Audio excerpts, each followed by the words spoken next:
আমার বাবা আমার যখন 10 বছর বয়স তখন মারা যান। মা তখন বিধবা হয়ে যাব। তারপর থেকে চাচা আমাদের বাড়িতে আসতো বাজার নিয়ে। আমি ছোট হলেও বুঝতাম চাচার এত দরদ কেন আমাদের প্রতি। একদিন রাতের দৃশ্য দেখে আমার এমন মনে হলো যে আমি এ পৃথিবী ছেড়ে চলে যাই। তাহলে মূল গল্পটা বলি। আব্বা মারা যাবার 4 মাস না যেতেই হেলিম চাচার আমাদের বাড়িতে রোজ যাতায়াত শুরু হয়েছে। চাচা আসলেই মা ভাত বসাতেন বা চায়ের পানি চড়াত। চাচা আসার সময় হাতে করে বাজার নিয়ে আসতো, ব্যাগ ভর্তি বাজার। মা ওনার হাত থেকে বাজারের ব্যাগ নিয়ে নরম কণ্ঠে বলে উঠতেন, ঘরে গিয়া বসেন, আমি চায়ের পানি চড়াই। মায়ের নরম কথায় হেলিম চাচা হাসি দিত। এ হাসির অর্থ আমার তখনও জানা ছিল না। বয়সটা কম, আমার 10 বছর হবে। সব জিনিস এতটা না বুঝলেও শুধু এতটুকু বুঝতাম হেলিম চাচা আমাদের সাহায্য করছেন। না হলে প্রতিদিন আমার জন্য লজেন্স আনবেই বা কেন? আমি বস্তির ওই ঘরটাতে থাকলে উনি আমার হাতে লজেন্স হাতে দিয়ে বলতেন, নে রাসেল, লজেন্স খা। আমিও হাসি মুখে লজেন্স নিয়ে বাইরে ছুটতাম। মা আমার দিকে তাকিয়ে থাকত। দুটো লজেন্স পেলে একটা ফাহিমকে দিতাম, আরেকটা আমি খেতাম। ফাহিম আমার বন্ধু। তার বয়স মাত্র 9 বছর। একটা থাকলে সমান সমান ভাগ করে খেতাম। ফাহিম আমার ছোটবেলার বন্ধু, অনেক ভালো বন্ধু।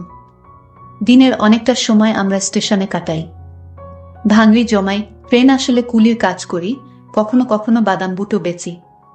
এই স্টেশনে অনেকের সাথেই সখ্যতা, কিন্তু ফাহিমের সাথে সখ্যতা আমার ছোট থেকেই। ফাহিমের বাবা মা নেই, আমাদের বস্তিতে ওর বুড়ি নানির সাথে থাকে। রাসেল বলতে শুধু ওই বুড়ি নানিই সব। স্টেশনের পাশেই বস্তি। এ জীবন কেমন তা সভ্য জগতের মানুষের উপলব্ধি করা সম্ভব নয়। সভ্য সমাজ যা জানে তার ছিটে ফোটাও আমাদের সাথে মেলে কিনা সন্দেহ। হ্যাঁ, আমরা টোকাই, আমরা কুলি, আমরা ফেরিওয়ালা। আমরা সভ্য সমাজের মানুষের মতো অত শিক্ষিত নই। আমরা দুবেলা পেট পুড়ে খেতে পেলেই খুশি হই। আজকে ভাঙবি বেশি পাইনি, যা পেয়েছিলাম তা খুব কম। মহাজন টাকাও বেশি দেয়নি, 10 টাকা দিয়েছে। ফাহিমের সাদা মুখটা আজ কালো হয়ে গেছে। সেও বেশি কিছু পায়নি। বাড়িতে কি নিয়ে ফিরবে এটা ভেবে কষ্ট পাচ্ছে। কুলির কাজ করেও শান্তি পায় না। আমাদের দিয়ে কেউ কেউ কাজ করায় না, আমরা নাকি ছোট।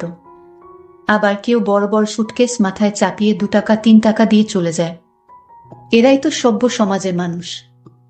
কষ্ট লাগে খুব, ঢের কষ্ট নে, তুই এ 10 টাকা নে। ফাহিম আমার দিকে একবার তাকায়, আরেকবার টাকার দিকে তাকায়। কি ভাবছিস? নে ধর, চাচি তোকে বকবে রে। আমি হাসি, হেসে বলি, মা আমাকে এখন আর বকে না রে। ওই হেলিম চাচা আছে না, উনি আমাদের ব্যাগ ভর্তি করে বাজার করে দেয়। আচ্ছা, উনি কেন ব্যাগ ভর্তি করে বাজার করে দেয়? আমাদের সাহায্য করে তাই। তাহলে আমাদের সাহায্য করে না কেন? আমরাও তো 2 বেলা খাইতে পারি না। আমি আবার হাসি, হাসতে হাসতে গড়াগড়ি খাই।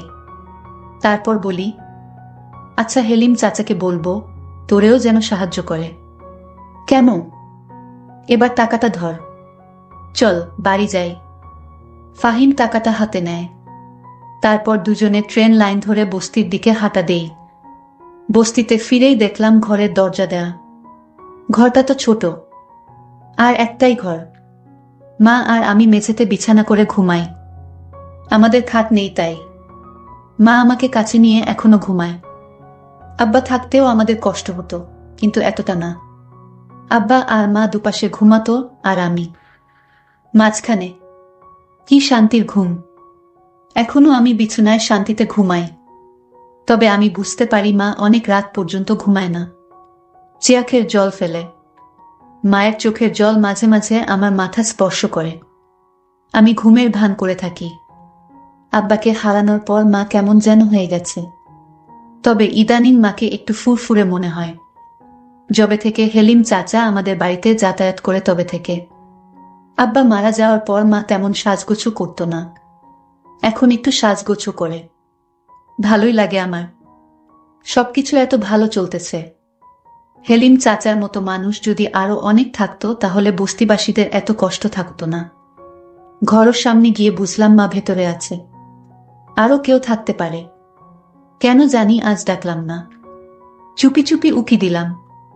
যা দেখলাম তা নিজেকে বিশ্বাস করতে পারছিলাম না। চোখে হাত দিয়ে ঘষা দিয়ে আবার দেখার চেষ্টা করলাম। যা দেখছি তাই সত্যি। মায়ের সাথে হেলিম চাচা ঘরে বসে গল্প করছে। মনে হচ্ছে তারা দুজন কত দিনের চেনা। আমি ধরাত করে বসে পড়লাম। হঠাৎ আমার মুখটা দেখে ফেলে আমার মা।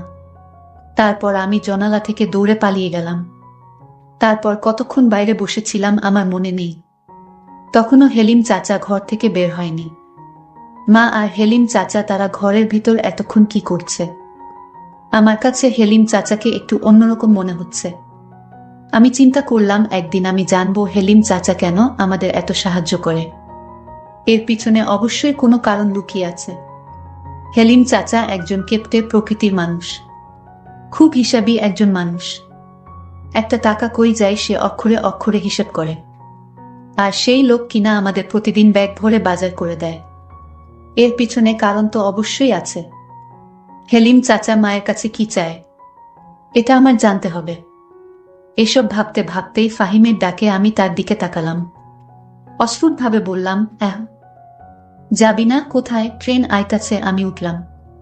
বললাম, তুই সামনে যা, আমি আইতাছি। আচ্ছা। ফাহিম এগিয়ে গেল। আমি আরেকবার ঘরে উকি দিলাম। শুয়ে থেকে দুজন যেন কি পরামর্শ করছে। চুপচাপ আমি ফাহিমকে অনুসরণ করতে লাগলাম। কয়েকটা ব্যাগ ধরতে পারলে ফাহিমের আজকের খাওয়াটা হয়তো হয়ে যাবে। আমার না খেলেও চলবে। যা দেখলাম তাতে পেটের ক্ষুধা মিটে গেছে। নিজের প্রতি প্রচণ্ড রাগ হতে শুরু হলো। কেন উকি দিলাম? না দেয়াই তো ভালো ছিল। কেন এত তাড়াতাড়ি ফিরলাম ঘুরতে? এত তাড়াতাড়ি না আসাই তো ভালো ছিল। মনে মনে কপাল চাপড়াতে থাকলাম। সুখের পৃথিবীতে মেঘের ঘনঘটা। রাতে ঘুরতে ফিরে দেখলাম গোস্তের সুগন্ধ ছড়াচ্ছে। আজকের ঘটনার পর আমি বুঝতে পারলাম এ সুগন্ধ নয়, দুর্গন্ধ ছড়াচ্ছে। আমার ভীষণ বমি পাচ্ছিল। নিজেকে ঠিক রেখে ঘুরতে ঢুকলাম। হেলিম চাচা চলে গেছে। হেলিম চাচা যেখানে বসেছিল সেই জায়গাটা দেখে আমার খুব খারাপ লাগছে। মা পেছন থেকে ডাকে, রাসেল, কি রে বাপ? কি হয়েছে তোর? আমি কোনো কথা না বলে চুপ থাকি। মা আবার আমাকে জিজ্ঞেস করে, কথা কস না কেন রাসেল? কি হয়েছে? আমি এবার বললাম, গোস্ত পাইলা কই মা? মা হাসে উত্তর দেয়, তোর হেলিম চাচা দিয়ে গেছে। হেলিম চাচা শুধু আমাগরে কেন দেয়? বস্তিতে আরো মেলা মানুষ আছে তো তাগরে দেয় না, খালি আমাগো দেয় কেন মা? আমার এ প্রশ্ন শুনে মা হতভম্ব হয়ে যায়। হয়তো মনে মনে ভাবে এ কোনো রাসেলকে দেখছি। কও মা, চুপ থাকিস না। মা বলে, তোর এত কথার উত্তর দিবার পামু না। যা গায়ে পানি দিয়া আয়। আমি দাঁড়িয়ে থাকি, নড়াচড়া করি না। আব্বা মারা যাবার পর আমরা হয়তো খারাপ অবস্থায় ছিলাম, কিন্তু না খেয়েছিলাম না। মানুষের অবহেলা পেলেও আরেকবার ঠিকই পেটের অর্ধেকটা পূরণ হতো। কি হলো? যা দাঁড়াই আছিস যে? মায়ের কথায় আমি কলের দিকে হাঁটা দিলাম। খেতে বসলাম। মুখটা ভার হয়ে আছে। সামনে গরুর গোস্ত, ডাল আর ভর্তা। আমি শুধু ডাল আর ভর্তা নিলাম। মা অবাক হয়ে জিজ্ঞেস করল, গোস্ত নিলি না বাপ? আমি স্বাভাবিকভাবে বললাম, না মা। কেন? তোর না গরুর গোস্ত মেলা পছন্দের। সেই জন্য তোর হেলিম চাচাকে গোস্ত আনতে কইছিলাম। নে খা, আমি দিতেছি। মা গোস্ত দেওয়ার জন্য চামচে গোস্ত তুলে আমার পাতের দিকে ধরল। আমি প্লেটটা সরালাম। কি হইল বাপ? নে না মা, খামু না। আইজ ভাল লাগতাছে না। কি হয়েছে তোর? আইজ এমন করতাছস কেন? জ্বর আসছে নাকি? দেখি। মা আমার দিকে হাত বাড়ায়, আমি হাত সরিয়ে দেই। মা, তুমি আমায় ধরবে না। মা, হেলিম চাচারে আর গোস্ত আনতে কইও না। আমার ভাল লাগে না গোস্ত। আমার আজকের কথাবার্তা শুনে মা কিছুটা অবাকই হয়েছে। আমি তার দিকে তাকাইনি। শুধু ডাল আর ভর্তা দিয়ে চুপচাপ ভাত খেয়ে শুয়ে পড়লাম। আমি গোস্ত খেলাম না বলে মাও খেল না। আমার পাশে শুয়ে পড়ল। আজকে আমাকে আর মায়ের ঘরে থাকতে দিল না। কইলেও না করে দিতাম। সারা রাত আমার চোখে ঘুম নেই। শুধু হেলিম চাচা আর মায়ের জন্য বাজার আরো কত কি নিয়ে আসে। আমি এর মানে বুঝতে পারলাম না। আমার বয়স 10 হলে কি হবে? আমি তো কিছু হলেও বুঝি। এমন না যে আমি কিছুই বুঝি না। আমি এসব ভাবতে ভাবতে ঘুমিয়ে গেলাম। সকাল সকাল ঘুম থেকে উঠে স্টেশনের দিকে হাঁটা দিলাম। এখনো স্টেশনের মানুষ সেভাবে জাগেনি। ট্রেন আসতেও দেরি হবে হয়তো। আমি অস্পষ্ট আলোতে ট্রেন লাইনে বসে পড়লাম। পেটটা ক্ষুধায় চোচো করছে। রাতে ঘুম হয়নি, জেগেছিলাম বেশিরভাগ সময়। শরীরটা ক্লান্তও লাগছে। মনের মধ্যে রাগ যেন ফুসলে উঠছে। নিজেকে নিয়ন্ত্রণ করতে কষ্ট হচ্ছে। আস্তে আস্তে রোদ উঠছে। দু একজন করে লোকের আনাগোনা চলছে। রোদের ঝিলিক গায়ে লাগতেই অসম্ভব ভালো লাগা কাজ করছে। গতকাল ওই ঘটনার পর এই প্রথম ভালো লাগছে। হঠাৎ কার যেন স্পর্শ অনুভব করলাম। পেছনে ফিরে তাকালাম। মা! কি রে বাপ, সকাল সকাল এখানে কি করস?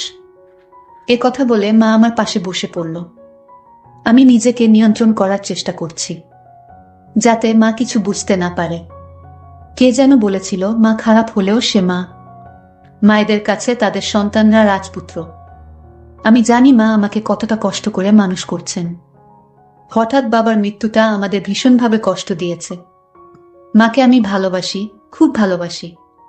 আমি মায়ের দিকে তাকালাম। সকাল সকাল ঘুম ভাঙল, তাই এইখানে বইসা আছি। তুই এইখানে কি করিস মা?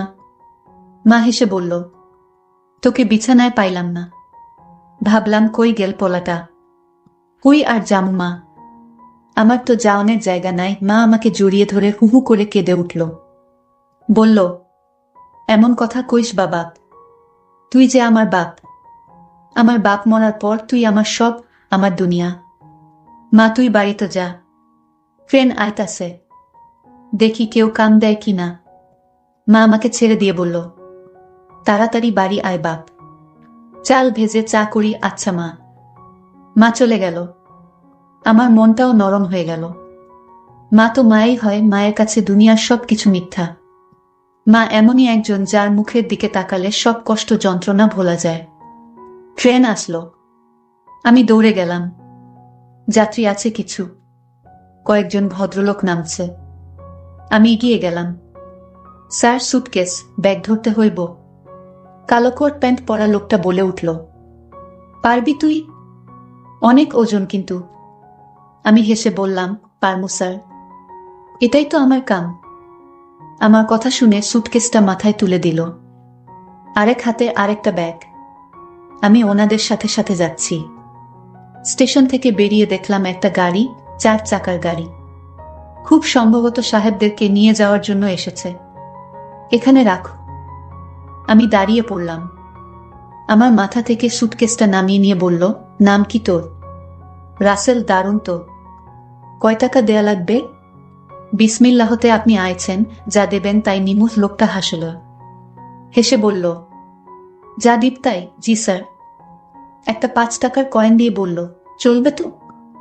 আমি মনে মনে লজ্জা পেলাম। লোকটা হয়তো বুঝতে পারল। আমার হাত থেকে কয়েনটা নিয়ে 50 টাকার একটা নোট দিয়ে বলল, নে, এটা রাখ স্যার, আমার কাছে তো ভাঙতি নাই। পুরোটাই রাখ। আর কখনো বলবি না যা দেবেন তাই নেব, না হলে ঠকবি, বুঝলি? আমার মাথা নাড়ালাম। লোকটা তার ফ্যামিলিকে নিয়ে গাড়িতে উঠে চলে গেল।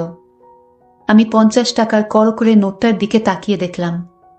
স্টেশনে আসতেই আরেক সাহেবের ডাক আসলো। আমি দৌড়ে গেলাম। স্যার, কিছু ধরতে হইব। হ্যাঁ, এ সুটকেস দুটা নে। সুটকেস দুটা আমার মাথায় চাপিয়ে দিল। বেশ ওজন ছিল। আমি লোকটাকে অনুসরণ করতে লাগলাম। ওনার সাথে একজন মহিলা, সম্ভবত ওনার স্ত্রী। রাস্তার দিকে আসার পর লোকটা একটা ট্যাক্সি ঠিক করল। ততক্ষণ আমি সুটকেস নিয়ে দাঁড়িয়ে মনে মনে ভাবলাম, কতক্ষণ নামাতে পারলেই বাঁচি। সুটকেস দুটো নামিয়ে উনি আমাকে 10 টাকার একটা নোট ধরিয়ে দিয়ে বলল, নে। আমি টাকাটা হাতে নিয়ে বললাম, আর 10 টাকা দেন স্যার। কম হয়ে যায় তো। আর 10 টাকা মানে?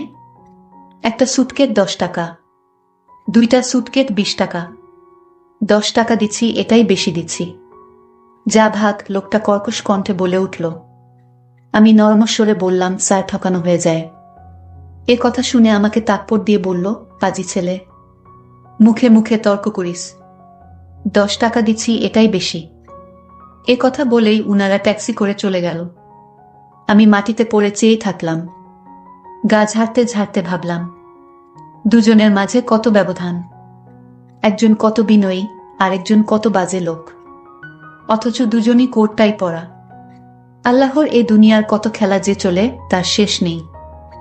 বাড়িতে ফিরে দেখলাম ফাহিম মায়ের পাশে বসে আছে। মা চাল ভাজে। আমি তাদের পাশে বসে পড়লাম। ফাহিমকে বললাম, সকাল সকাল তুই? ফাহিমের মুখটা কালো হয়ে গেল। মনমরা হয়ে বলল, দাদির জ্বরটা বাড়ছে, বিছানা থাকি উঠবার পারে নাই, ক্ষুধাও লাগছে। ফাহিমর কথায় মা বলল, দুপুরবেলা এখানে ভাতও খাইস ফাহিম, জেঠাইমার জন্য নিয়াও যাইস। ফাহিম এবার একটু স্বস্তির নিঃশ্বাস ফেলল। আচ্ছা চাচি। চা আর চাল ভাজা খেয়ে ফাহিম সহ স্টেশনের দিকে ছুটলাম। কিছুক্ষণ পর ফাহিম বলে উঠল, তোর পেছনে ধুলা কেন? আমি পেছনে ফিরে তাকালাম। দেখলাম সত্যি সত্যি অনেক ধুলো। ঝাড়তে ঝাড়তে বললাম, এক সাহেব বেটায় ধাক্কা দিয়ে ফেলে দিছে। ধাক্কা মারছে কেন? 2টা সুটকেস জন্য 10 টাকা দিচ্ছিল, 20 টাকা চাইতে ধাক্কা মারল। ফাহিমর মনটা খারাপ হয়ে গেল। আমি জানি আমার জন্য ওর অনেক মায়া, অনেক টান, অনেক ভালোবাসে ও আমায়। আমি 50 টাকার নোটটা বের করে ওর হাতে দিয়ে বললাম, নে ধর। 50 টাকার নোট দেখে অবাক হয়ে আমার দিকে তাকালো। এত সকাল সকাল 50 টাকা কই পাইলি? আমি সহাস্য মুখে বললাম। আরেক সাহেব বেটায় খুশি হয়ে দিছে। নে ধর, দাদির জন্য ওষুধ কিনিস। মুহূর্তেই ফাহিমর মনটা ভালো হয়ে গেল। হাসি মুখে বলল, বিকেলে বাড়িতে ফিরে দেখলাম চুলোর পাশে হেলিম চাচা বসে আছে। মা চুলো ধরিয়েছে। আমি আসার আগে বাড়ির আড়াল থেকে এতটুকু শুনলাম যে মা হেলিম চাচাকে বলছে, আপনি এ বাড়িতে আসবেন না। মাইনসের কথা শুনতে হয়, মাইনসি কি তেরে ভাত দেয় পারুল? পারুল আমার মায়ের নাম।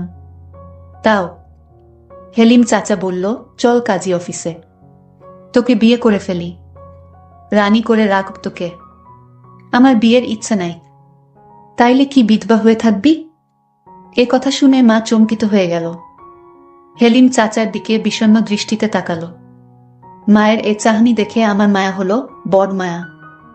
হেলিম চাচা বলে উঠল, বিয়া করতে চাইতাছি, তাও তোর হয় না। নাকি আমার বাড়িতেও আমার আরো বউ আছে, যে তোরে সুখে রাখবো না? তাহলে আমার রাসেলের কি হবে? রাসেলকে নিয়ে ভাবিস না, ওই তো আমার পোলার মতো। এই কথা শোনার পর আমার মেজাজটা খারাপ হতে লাগলো। বাড়িতে কিভাবে যাব সেটা নিয়ে ভাবতে লাগলাম। যাব কি যাব না সেটা নিয়ে দোটানায় পড়ে গেছি। শেষ পর্যন্ত গেলাম। আমাকে দেখে হেলিম চাচা বলে উঠল, আরে বেটা, কি খবর? কাম কাজ সব ভালা তো? ভালা। মিছেমিছি বাড়িতে ঢুকে কিছুক্ষণ পর বের হয়ে আসলাম। বাইরে লোকটা মায়ের সাথে তার ব্যবসা নিয়ে কথা বলছিল। আমি জানি আমি না থাকলে অন্য কথা বলতো। এখন বাজে লোক মনে হয় তাকে। আমাকে দেখে বলল, নে লজেন্স খা। আমি বললাম, আমি লজেন্স খাওয়া ছাইরা দিছি, তাহলে তোর লাইগা কি আনুম? কিচ্ছু না। একথা বলে আমি হাঁটা দিলাম। মা পেছন থেকে তাকে, বাপ খাইয়া যা। আমি পেছনে না ফিরে বললাম, পরে খামু। মনে মনে ভাবলাম, থাকো তোমরা সুখে, আমার যেদিকে চোখ যায় সেদিকেই চলে যাব। মা তখন দৌড়ে এসে আমাকে একটা চড় দিয়ে বলল, আমি যা করেছি তোর সুখের জন্যই করেছি। তোর বাপ মইরা যাওয়ার পর যদি তোর চাচা হেলিম আমাদের না সাহায্য করত, তাহলে আমরা ভিক্ষা করতে হতো রাস্তায় রাস্তায়।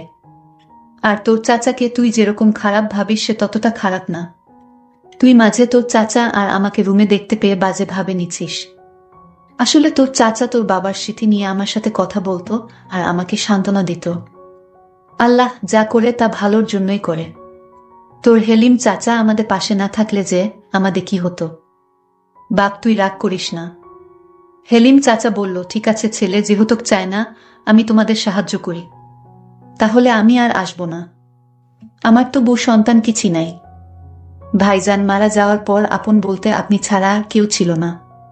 আমি তোমার নামে আমার সমস্ত সম্পত্তি লিখে দিয়েছি। তোমরা মা ছেলে ভালো থাকো। আমি চলে যাই।